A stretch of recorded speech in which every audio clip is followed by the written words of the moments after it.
Over the past decade, premiums have doubled in America. Out-of-pocket costs have shot up by a third. Deductibles have continued to climb. And yet, even as America's families have been battered by spiraling health care costs, health insurance companies and their executives have reaped windfall profits from a broken system. Now, we've talked this problem to death, year after year. But unless we act, and act now, none of this will change. Just a quick statistic I heard about this hospital. Just a few years ago, there were approximately 50,000 people coming into the emergency room. Now they've got 85,000. There's been almost a doubling of emergency room care in a relatively short span of time, which is putting enormous strains on the system as a whole. That's the status quo, and it's only going to get worse. If we do nothing, then families will spend more and more of their income for less and less care. The number of people who lose their insurance because they've lost or changed jobs will continue to grow. More children will be denied coverage on account of asthma or a heart condition. Jobs will be lost, take-home pay will be lower, businesses will shutter, and we will continue to waste hundreds of billions of dollars on insurance company boondoggles and inefficiencies that add to our financial burdens without making us any healthier. So the need for reform is urgent and it is indisputable. No one denies that we're on an unsustainable path. We all know there are more efficient ways of doing it. We just spoke to the Chief Information Officer here at the hospital, and he talked about some wonderful ways in which we could potentially gather up electronic medical records and information for every child, not just that comes to this hospital, but in the entire region, and how much money could be saved and how the health of these kids could be improved. But it requires an investment. Now, there's some in this town who are content to perpetuate the status quo, are in fact fighting reform on behalf of powerful special interests. There are others who recognize the problem but believe, or perhaps hope, that we can put off the hard work of insurance reform for another day, another year, another decade.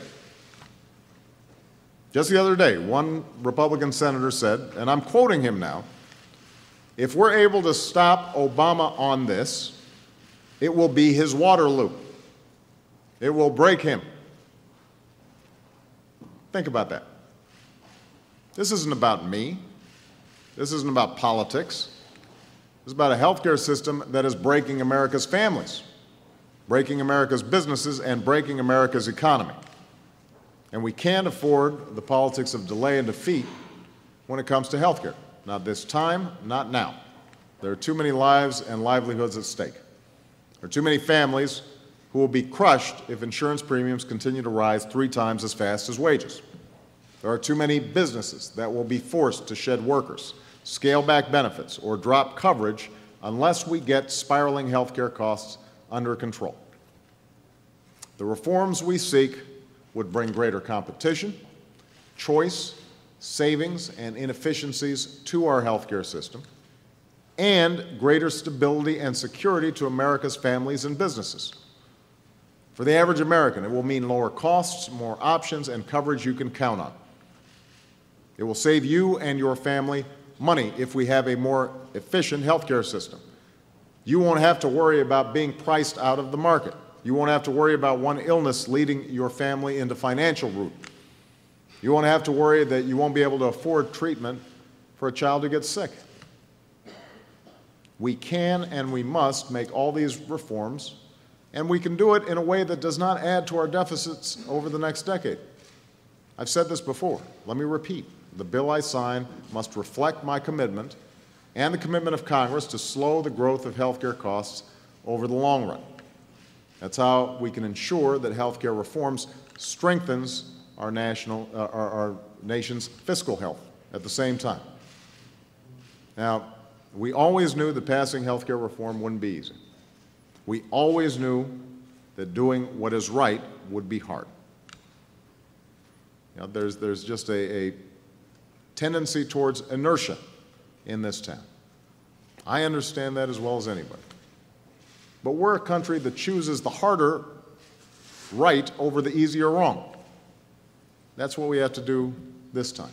We have to do that once more. So let's fight our way through the politics of the moment. Let's pass reform by the end of this year. Let's commit ourselves to delivering our country a better future.